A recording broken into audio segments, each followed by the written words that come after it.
오늘 하나님의 복을 위한 기도라는 제목으로 시편 67편의 말씀을 나누도록 하겠습니다. 시편 67편은 우리에게 있어서 좀 독특하고 굉장히 넓은 기도의 지평이라고 그런 영역을 굉장히 넓혀가고 있습니다. 그래서 이 시편 67편은 자연 만물을 봄으로써 하나님께서 우리를 얼마나 사랑하시는가를 깨닫게 하고 하나님께서 나에게 복을 주심으로 다른 사람에게도 얼마나 복을 주시는지를 깨닫고 찬양하게 하는 그런 시편입니다.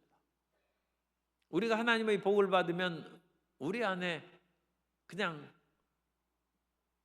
한계를 지우고 그 안에 갇혀있기가 쉬운데, 내가 복을 받았으니 다른 사람도 풍성한 복을 받을 것이다. 이 위대한 그 눈이 열리는 그런 모습이 시편 67편입니다.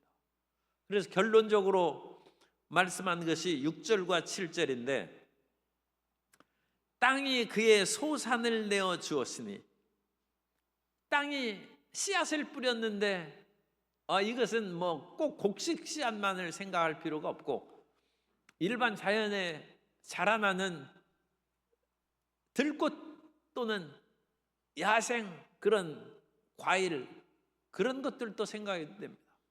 그래서 땅이 그 소산을 내어 주었으니 하나님께서 사람인 우리에게, 그리고 여기에서 우리라는 것은 이스라엘이죠. 일단 이 시편 기자가 이스라엘 사람이니까 이스라엘 땅이 소산을 내어 주었으니 하나님이 이스라엘 우리에게 복을 주시리로다. 보통 시편은 여기에서 끝납니다. 그런데 7절이 독특한 거예요. 하나님이 우리 이스라엘에게, 이스라엘은 성경에 없어요. 여기 우리는 이스라엘이 의미하기 때문에 제가 덧붙인 것입니다. 우리 이스라엘에게 복을 주시리니 땅의 모든 끝이, 세상의 만민이 복을 받는다. 땅의 모든 끝이 하나님을 경외하리로다. 그래서 자연 만물에서 내가 복을 받고 크리스찬인 내가 복을 받았은지 모든 다른 사람들에게도 복을 주실 것이다. 이백이 중국에서 시성이라고 얘기하는데, 시선이죠. 시선, 시의 신선. 그런데 어느 날 당현종이 양귀비를 향한 시를 지으라고 했을 때 청평조사라는 시를 짓는데, 그 시에 보면 첫 구절이 운상, 의상, 화상용입니다. 구름을 보니까 양귀비의 옷을 멋지게 입은 그 옷이 생각나고, 꽃을 보니까 그 아름다운 얼굴이 생각이 난다.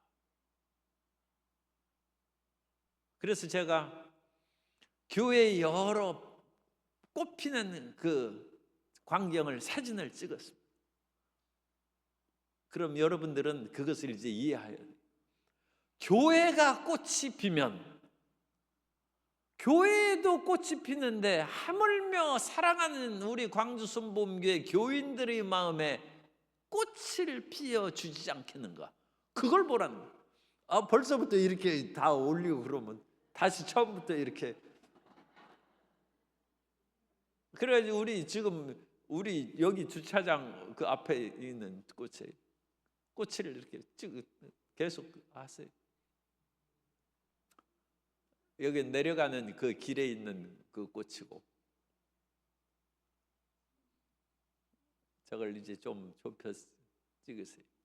이건 꽃길에 우리 저 밑에 있는 그런 겹벚꽃이, 그 꽃이 무수하게 떨어져 있는데 꽃길을 걸어가고 싶은 분은 저게 꽃길입니다. 무수하게 떨어진 그 꽃의 그 길에 전개돼 있어요. 그 딴 데가 아니라 우리 교회가 가는 길이 꽃길이란. 그 다음에 그건 우리 저기 3층 주차장으로 있는 그 철쭉꽃을 찍은 것이고, 저 밑에서 이제 본 광경입니다. 우리 교회의 모습을 우리 제1주차장 경남 아파트에 있는 주차장에서 본 그 교회의 모습입니다. 아름답지요? 그런데 저 꽃을, 그 환경을 보면서 그걸 생각하라. 이 시편 6절의 말씀에 하나님이 땅에 꽃을 피웠는데 그 아들을 주기까지 사랑한 우리 마음에 어찌 꽃을 피우지 않겠는가? 이 시편 67편이 지금 그것입니다. 하나님이 자연 만물도 저렇게 아름답게 하는데 우리 인생을 이와 같이 눈물과 탄식과 질병과 죽음의 세력에 고통당하게 놔두시겠는가? 모든 것이 얼어붙고 죽었던 그 모든 산천에 꽃을 피우신 하나님은 반드시 나의 삶에도 꽃을 피우실 것이다. 그걸 믿으라는 거예요. 그리고 하나님께서 이와 같이 그 사랑하는 자에게 꽃을 피우신다면 하나님이 세상을 이처럼 사랑하사, 이 시편 67면 정말 이 복음적입니다. 세상을 이처럼 사랑하사 독생자를 주셨으니 이는 그를 믿는 자마다 멸망하지 않고 영생을 얻게 하려 하십니다. 하나님께서 우리를 먼저 믿게 하셨은즉, 이스라엘을 먼저 택하셨은즉 이스라엘을 통하여 만민이 복을 받고 땅끝까지 이르러 하나님을 찬양하게 하실 것이다. 시편 67편은 엄청난 선교의 그와 같은 비전을 갖고 노래하죠. 그래서 우리는 내가 복을 받았은즉 됐다, 그런 것이 아니라 하나님이 어찌 나만 복을 주시겠는가? 하나님이 온 세상의 하나님이시고 하나님은 공평하신 하나님이신데 내가 복을 받았은즉 나의 자녀들도 복을 받을 것이고 우리의 가정만 어찌 하나님이 사랑하시겠는가? 이웃의 가정과 온 세계 만민이 복을 받을 것이다. 왜? 하나님은 만인의 하나님이시기 때문에. 그 시편 67편의 정신입니다. 우리가 이 마음을 가지면 자연 만물을 보면서도 하나님이 저 아름다운 구름을 떠다니게 하시는데 어찌 구름만 하나님이 하늘에서 떠다니게 하시는가? 그럼 그다음 무슨 말이 나와야 되겠어요? 나도 반드시 비행기를 타고 하늘을 나를 것이다. 하나님이 어찌 구름만 떠다니게 하시겠는가? 나도 세계를 나르는 하나님의 축복을 받을 것이다. 그걸 보라는 거예요. 하나님이 인생에 우리에게 자연 만물을 주님께서 아름답게 하신 것을 통하여 이스라엘에게 복을 주시고 그 이스라엘에게 복을 주셨으면 다른 민족도 복을 주신다. 이건 요나와는 전혀 다른, 시편 요나에 있어서는 우리 하나님 복음을 안 전하지 않습니까? 내가 원수의 나라에 왜 전합니까? 그것이 이스라엘의 그 당시 폐쇄적인 마음. 그런데 오늘날 적지 않은 크리스찬들이 이런 폐쇄적인 마음을 갖고 있어요. 하나님은 원수 아수르 닌웨에도 구원의 은혜를 베푸시는 하나님이시다. 그걸 분명히 밝히시죠. 그런 것처럼 하나님이 우리를 복을 주셨으면 어찌 우리만 구원하시겠는가? 우리를 핍박하는 사람들, 우리를 불신자로서 괴롭히는 사람들도 하나님이 사랑하신다. 그것이 요나서를 통한 가르침이라면 이 모든 것이 전개되는 것을 하나님이 원하신다는 것을 시편 67편에서 말씀하고 있습니다. 그럼 이제 결론을 얘기했으므로 우리가 시간 되는 대로 1절부터 말씀을 살펴보면 1절에 보면 하나님은 우리에게 은혜를 베푸사 복을 주시고 그의 얼굴빛을 우리에게 비추사. 이 1절의 말씀을 읽으면 떠오르는 구절이 있어야죠. 이것이 말씀의 구슬객입니다. 그래서 유대인들은 성경을 읽고 또 읽어가지고 성경 한 말씀이 딱 나오면 그 말씀이 창세기에 있으면 그 다음 유사한 말씀이 민수기에도 있고 말씀이 시편에도 있고 온 말씀을 줄줄줄 꿰는 거예요. 유대인의 성경 읽기 방법. 그래서 그 모든 것을 연상하는. 제가 묵주기도 하는 방법을 이제 카톨릭에서 배우지 않았기 때문에 하나하나 그것을 이렇게 묵주를 옮기면서 무슨 기도를 하는지 제가 잘 이제 조사를 못 해봤습니다. 그런데 그 혹시라도 그 묵주기도가 성경의 유대인들의 구슬객이라면 그건 아주 좋은 기도입니다. 하나의 그것을 돌리면서 한 말씀이 다른 성경 말씀과 이어지고 끊임없이 해서 말씀의 순환이 우리 마음속에 이루어져요. 그래서 그 말씀의 순환이 이루어지면 어떤 한 주제로 말미암아 성경을 한번 쑥 훑어 읽는 거예요. 또 다른 주제로 또 기도를 시작할 때 그러면 성경의 주제를 다른 면으로 쭉 읽는 거예요. 그런 기도를 하면 우리가 그야말로 30분, 1시간 기도를 넉넉히 할 수 있을 뿐만 아니라 다양한 그런 것. 그러니까 치료의 은혜에 대해서 생각하면 치료의 은혜가 창세기로부터 요한계시록까지 나온 그 말씀을 쭉 생각하면서 그 하나씩 묵주를 옮기면서 기도합니다. 하나님께서 형통의 복을 주시고 저주에서 벗어나게 한 그 내용을 하나씩 살펴보면서 쭉 성경을 훑어갑니다. 다양한 그 같은 주제를 생각하면서 성경 말씀을 기억하면서 이 말씀이 나의 삶과 우리의 삶 가운데 또 이 나라에 적용되게 해 주옵소서. 그게 기도입니다. 그러면 1절의 말씀을 읽으면 무슨 생각이 떠올라요? 1절의 말씀을 읽은 것이 가장 연관된 말씀은 민수기 6장에 나오는 아론의 3중 축복입니다. 그래서 아론의 3중 축복이 민수기 6장 이제 23절부터 읽어드리면 민수기 6장 23절 이하에 아론과 그의 아들들에게 말하여 이르기를 너희는 이스라엘 자손을 위하여 이렇게 축복하여 이르되 야훼는 내게 복을 주시고 너를 지키시기를 원하며 야훼는 그의 얼굴을 내게 비추사 은혜 베푸시기를 원하며 야훼는 그 얼굴을 내게로 향하여 드사 평강 주시기를 원하노라 할지니라 하라. 그들은 이같이 내 이름으로 이스라엘 자손에게 축복할지니 내가 그들에게 복을 주리라. 하나님께서 제사장의 축복의 말을 들으시고 그 말대로 이스라엘에게 복을 주신다.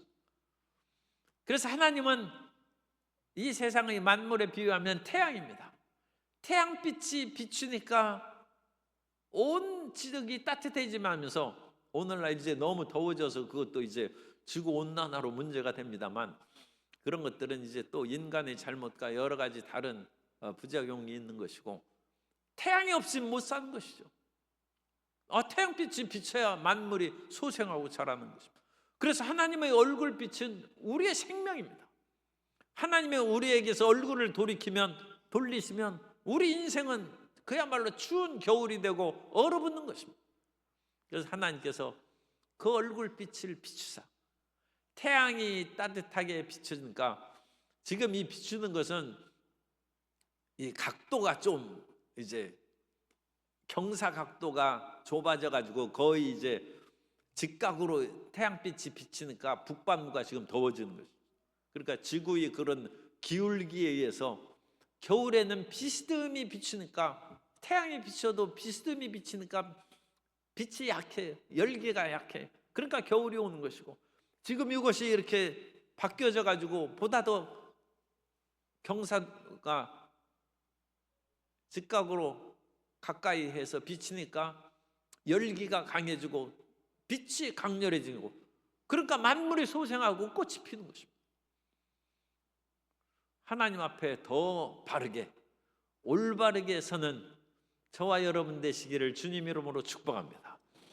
그래서 하나님 앞에 딱 정직하게 직각으로 90도로 딱 서면 그야말로 그것이 이제 태양이 정남중하는 것이죠. 정남중하면 빛이 최대한으로 직각으로 내려지니까 그 풍성한 복을 말할 수가 없어요. 더 나아가서 태양이 정남중한 그 시점에는 그림자가 없어요. 막대기가 딱 있는데 정남중으로 따르면 그 막대기로 그 그림자 속이 다 들어가는 것이죠. 죄가 없다는 거예요.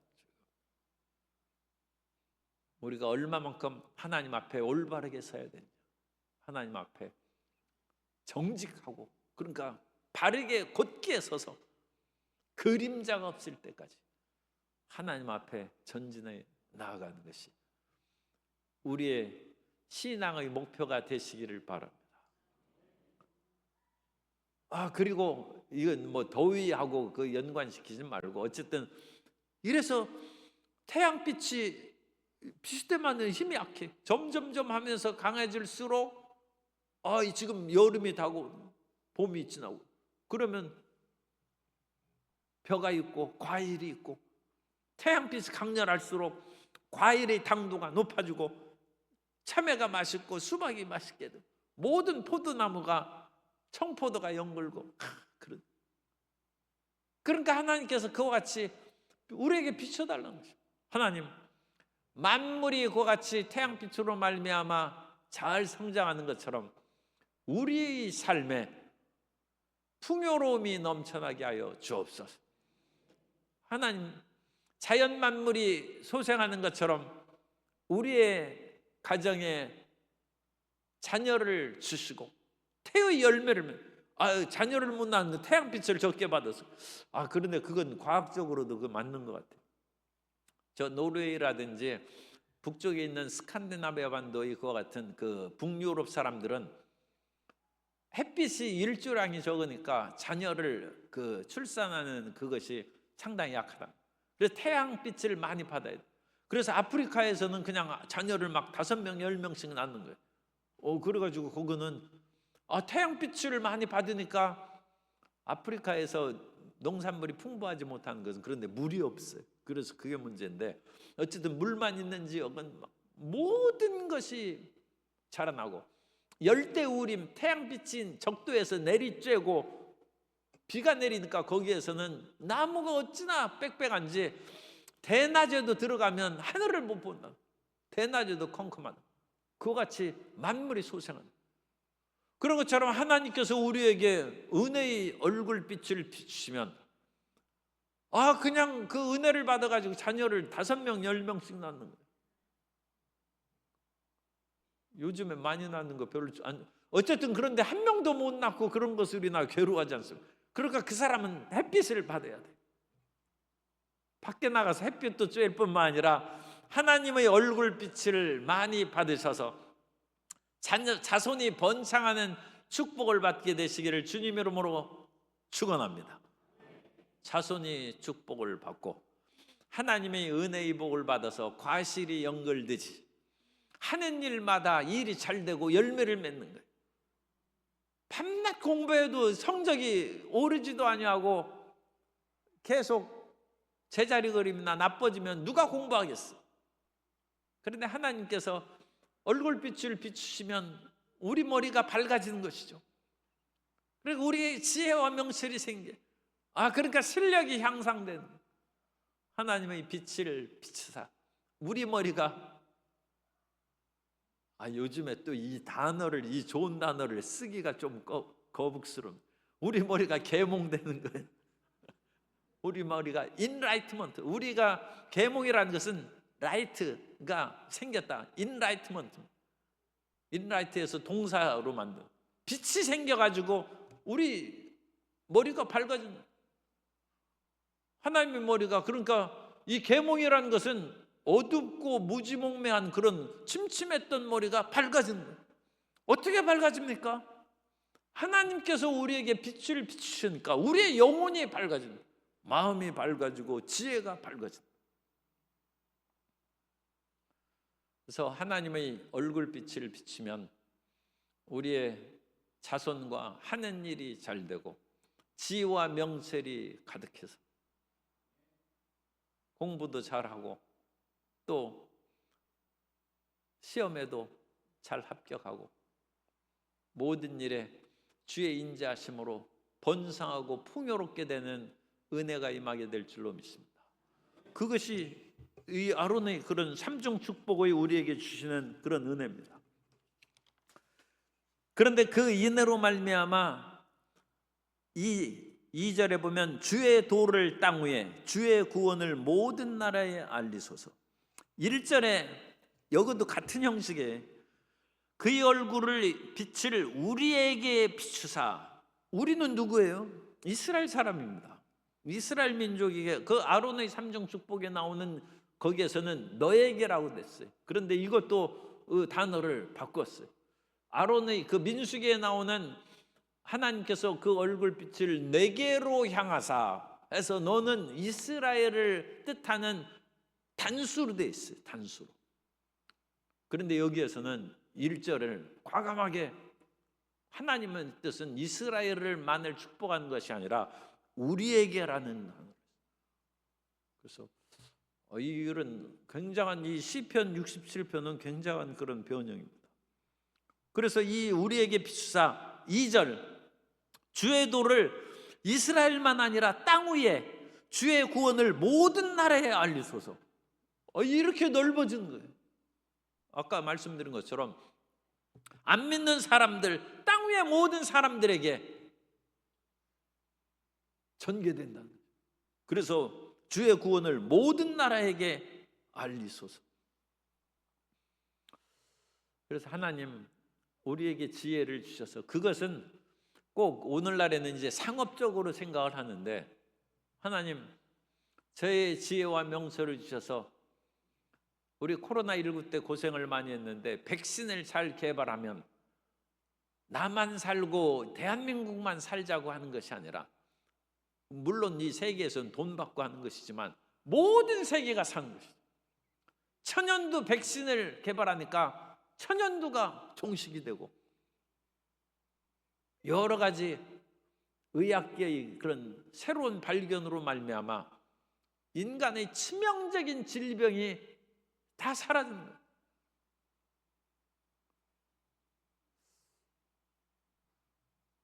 여러 가지 그런 질병을 보고 백혈병이라든지 그런 질병을 걷는 것이 세계적으로 있기 때문에 서양의 그 유명한 음악가 그런 사람들도 백혈병 치료 재단에 많은 돈을 기부합니다. 왜냐하면 세계 모든 사람들이 내 음악을 듣고 나에게 이와 같이 명예와 부를 안겨줬으니까 이 많은 물질을 그런 백혈병 치료 재단에 그 백혈병에 걸린 사람이 돈이 없어서 죽어갔는데 그런 사람들이 살릴 수 있도록 그런 재단에 기부하는 것입니다. 그러므로 이와 같이 하나님의 은혜가 우리의 머릿속에 또는 그 사람은 성악 가면 그 목소리에 임함으로 말미암아 그 축복을 땅 위에 있는 많은 사람, 세계 온 지역에 있는 사람들에게 퍼치고 나눠준 것입니다. 참 이상적인 그런 모습을 지금 시편 67편에서 얘기합니다. 그러므로서 3절 하나님이여 이스라엘이 아니에요 민족들이 주를 찬송하게 하시며 모든 민족들이 주를 찬송하게 하소서. 오늘 우리가 이런 마음을 가졌으면 예수님 믿고 복음 증거하는 것이 정말로 훨씬 더 수월하게 온 세계에 퍼져나갈 것입니다. 그리고 그 같은 따뜻한 마음으로 모든 세계의 만민들이 감동과 말을 받는 것이죠.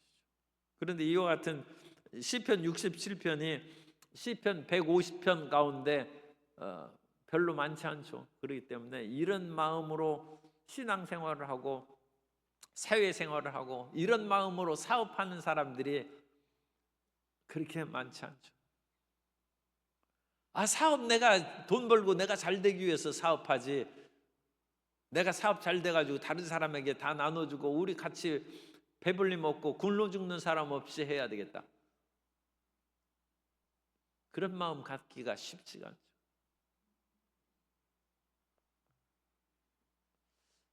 이런 말 하기가 좀 그런데, 옛날에 어떤 그런 그 글에 보면 사람들이 이제 돌을 닦지 않습니까? 그런데 그 돌을 닦다가 그 사람이 그야말로 득도해서 돌을 깨우쳤어. 그 돌을 깨우친 그 이제 어떤 뭐 소위 득도송이라든지 그런 말씀이 있어요. 그런데 그 말씀이 뭐냐? 모든 사람들이 깨우치기 전에는 내가 깨우치지 않을 것이다. 그것이 그 사람 깨우친 말이에요. 모든 사람이 이 번뇌와 고통에서 벗어날 때까지 나는 제일 나중에 내가 깨우치겠다. 그 마음을 갖는 그 순간에 그 사람이 깨쳤다. 그런데 뭐 그렇게 복잡하게 할 거 없이 시편 67편이 마음에 와 닿으면 그 사람은 이미 성자가 됩니다. 내가 복을 받음으로 모든 민족이 주를 찬송하게 되면 내 일 끝났다는 거예요. 내가 찬양하는 거, 그것은 아직 시작이에요. 내가 찬양하는 것이 문제가 아니라 모든 사람이 주를 찬송하게 하는 그 일을 위하여 나는 믿음의 달려갈 길을 멈추지 않고 전진하겠다. 참 대단한 일이죠. 그래서 4절에 보면 온 백성은 기쁘고 즐겁게 노래할지니, 그래서 이 이스라엘만 아니라 온 백성이 기쁘고 즐겁게 노래할지니 주는 민족들을 공평히 심판할 것이며, 여기서 이 심판한다는 그런 단어가 샤파트인데, 심판하다는 것이 너무 그 좀 무서운 그 단어니까 이 재판하다는 단어 샤파트, 쇼페팀, 그게 사사의 사사, 같은 단어에서 나온 명사형입니다. 그러니까 사사기는 심판자가 아니라 사사는 재판자예요.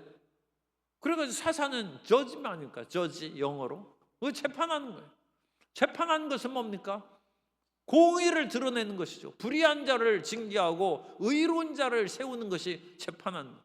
그런데 여기 4절에 보면 주는 민족들을 공평히 재판할 것이다. 그러니까 심판보다는 판단하고 재판한다, 그런 단어로 좀 번역한 것이 훨씬 우리가 이해하기 좋아요. 그러니까 하나님은 여기에서 민족들을 심판해 가지고 지옥에 보내고 그런 생각을 하기가 쉬운데, 그런 의미가 아니라 이스라엘만 사랑하는 것이 아니라 모든 민족들에게 공평히 판단하셔서 공평히 재판하셔서, 이스라엘은 나의 백성이니까 이스라엘은 품어주고 다른 나라 민족들은 내 백성이 아니니까 그 사람들은 더 벌을 무겁게 하고, 하나님은 절대로 그렇게 안 한다.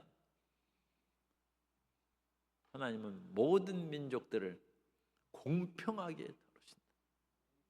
그래서 우리 믿는 사람들을 품어주는 것처럼 안 믿는 사람에 대해서도 공평과 정의로 우리가 대하고 그들을 품어주는 그 마음이 하나님의 마음이고 크리스찬의 마음이 돼야 될 줄로 믿습니다. 그리고 이 크리스찬의 마음이 좀 넓어야 돼. 내 새끼라고 해가지고 그걸 감싸주고 잘못하고 그러면 안 돼. 우리나라에서 지금 재판 그런 거에 대해서 신뢰성에서 의심을 품는 것은 자기 편 또는 자기 정당 사상에 같은 사람이면 잘 대해주고 그렇지 않은 사람에게는 좀 억울하게 하는 것이 아닌가. 그럼 재판의 공정성이 사라지는 것이죠.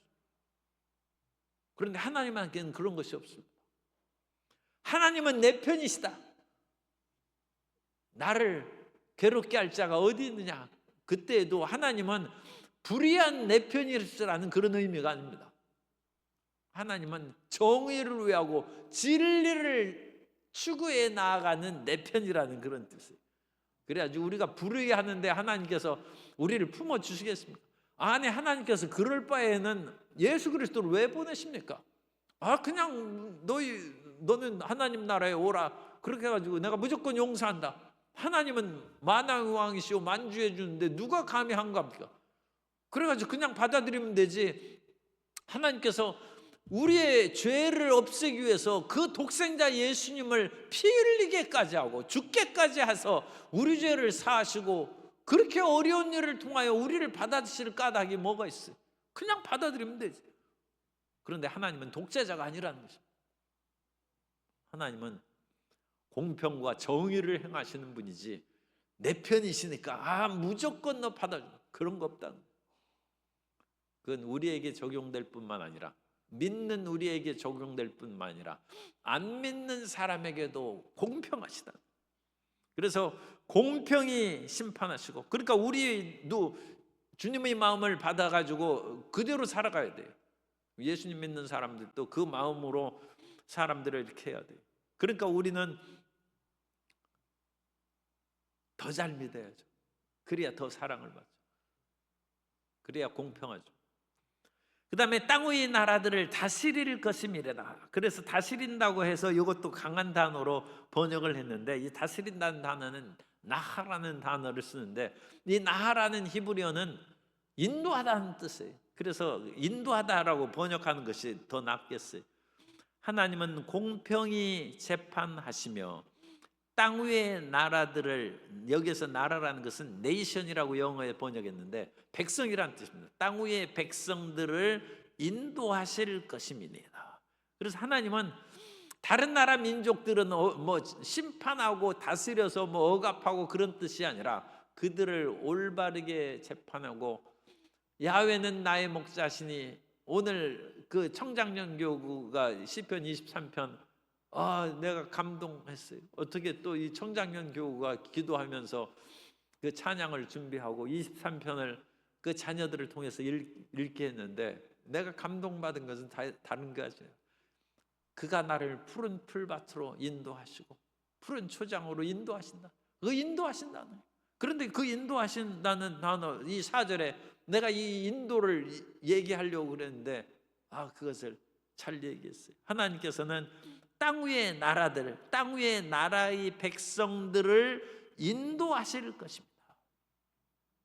그들이 의의 길로 가도록 인도해 주시고, 사망의 골짜기로 지날지라도 그를 인도하사 그들을 다시 생명의 길로 이끌어내시고, 하나님은 나만 인도하는 것이 아니라 모든 백성들을 인도하기를 원하시는 하나님이시다.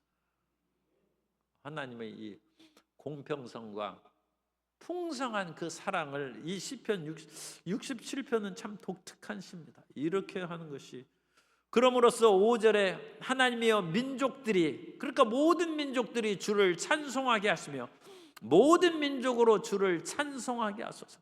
두 번 반복하는 것이, 민족들이 찬송하고 모든 민족들이 주를 찬송하게 하소서. 다시금 결론에 오는 거예요. 그래서 땅 위의 곡식들이 온 천하에 6절에 소산을 내었어요.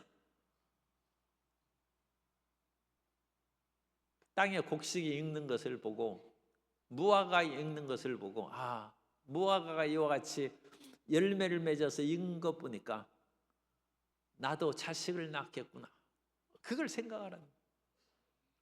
모든 만물이 꽃이 피고 소생하는 것을 보고, 아니 어찌 하나님께서는 철쭉만 사랑하시는가?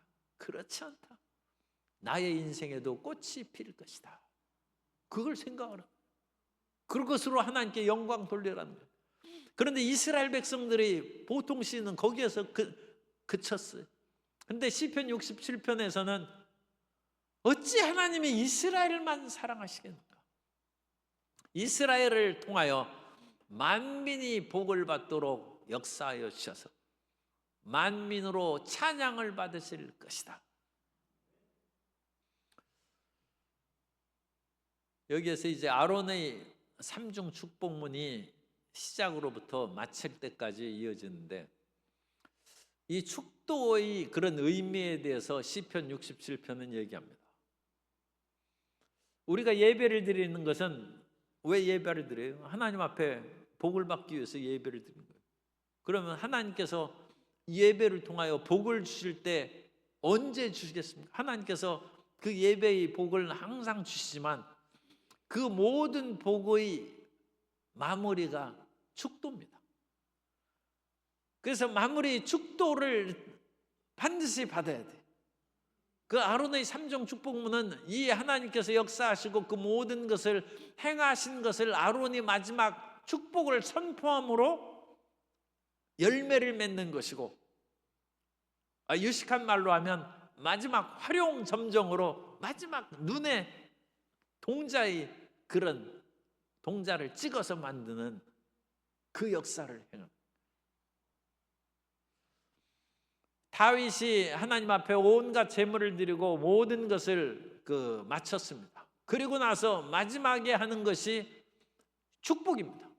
그래서 다윗이 이스라엘 백성들 앞에서, 이것은 이제 대제사장이 그 백성들을 축복하는 것처럼 왕이 백성들을 축복하는 것이죠.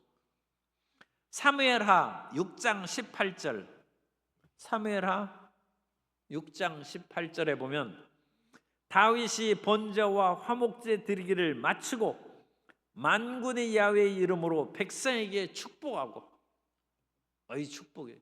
그래서 이것이 아론의 삼중 축복처럼 마지막 축복은 모든 제물을 드리고 축복함으로 하나님께서 그 복을 주신다.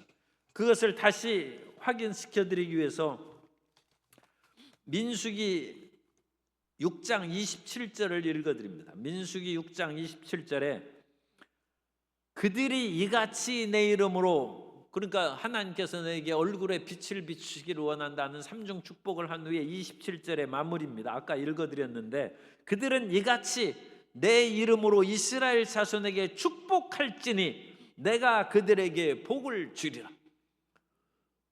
아론이 그와 같이 축복하면 하나님이 복을 주신다. 아론이 복을 주는 것은 아니에요. 인간이 무슨 실력이 있어요. 그런데 하나님께서는 이 아론의 축복의 말을 통해서 그 백성들에게 복을 준다. 주의 종이 무슨 능력이 있어요? 무슨 실력이 있어요?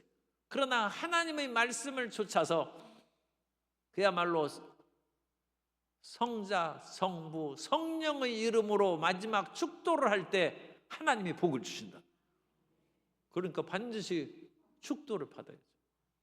그것을 인하여 하나님의 은혜가 열매를 맺고 매듭이 탁 치는, 그리고 이와 같은 하나님의 그 말씀이 있는 것은 교회 안에서의 예배의 축복이 실제 삶의 현장으로 이어지는 것을 상징합니다. 어떤 사람은 교회 안에서는 참 즐겁고 은혜를 많이 받았는데 밖에 나가면 다시 원점으로 되돌아와 가지고 슬픔과 비탄과 어려움에 찬 일이 있는데, 그것은 이제 생각을 좀 바꿔야 되고, 다른 말로 하면 하나님의 축복이 연결이 안 된 거예요. 그런데 이 축복은 하나님께서 내린 그 축복이, 그 빛이 그 사람에게 임하여 그 사람이 세상에 나아가서 씨를 뿌리는 것이 열매를 맺고 하는 일이 형통하게 된 것이고, 그의 모든 어두움의 일들이 사라져서 하나님의 빛이 그 삶 가운데 이어지고, 그래서 그 사람이 나감으로써 하나님의 영광을 온 땅에 선포하고 전파될 수 있도록 하나님께서 마지막 축복을 주신다. 그래서 우리가 축도를 받는 것은 나의 예배 드릴 때의 모든 축복이 나에게 확실하게 인치고 열매 맺는다는 그 상징과 그 하나와, 두 번째는 이 축복으로 밖에 나아가서 내가 받은 이 모든 것으로 인하여 하나님께 영광을 돌리고 만민이 찬양할 수 있도록 내가 쓰임받는다는, 이것이 축도의 두 가지입니다. 우리가 교회에서 받은 그 모든 의미는, 은혜는 다른 만민에게 전파하기 위한 하나님의 사명이라는 것을 잊지 않게 되시기 바랍니다. 그래서 풍성한 그 복이 이제 복받은 사람이 나가는 곳곳마다 온데 복이 전하는, 온데. 그래서 교회에서 예배드린 사람이 들에 나가면 들이 복을 받고, 집부터 먼저예요. 집에 들어가면 그 집이 복을 받는. 그러니까 예수님 믿는 사람이 있는 집은 복을 받는 것이고, 그 사람이 들에 나가면 들이 복을 받는 것이고, 직장에 가면 그 사람이 예배 드릴 때 받은 그 하나님의 축복의 빛이 직장에서 복을 받는 거예요. 예컨대 우리가 몸이 따뜻해졌어요. 그러면 그 따뜻한 열기로 충만하면 차가운 데 나아가면 그 지역이 따뜻해질 거 아닙니까? 그래서 따뜻해집니다. 우리 속에 빛이 있는 것으로 가득했는데 우리가 발광체예요. 그러면 우리의 빛이 집에 가면 집이 밝아질 것이고, 직장에 가면 직장이 밝아질 것이고, 어두운 모든 지역이 밝아진다는 거죠. 그래서 하나님께서 우리 성도님들을 통하여 영광을 받으실 뿐만 아니라 성도를 통하여 영광 받으신 것은 당연한 것이고, 성도들이 간 것을 통하여 그 지역에 있는 모든 민족이, 모든 사람이 하나님을 찬송하고 하나님을 송축하며 영광 돌리는 역사가 일어나게 되시기를 예수님 이름으로 축복합니다.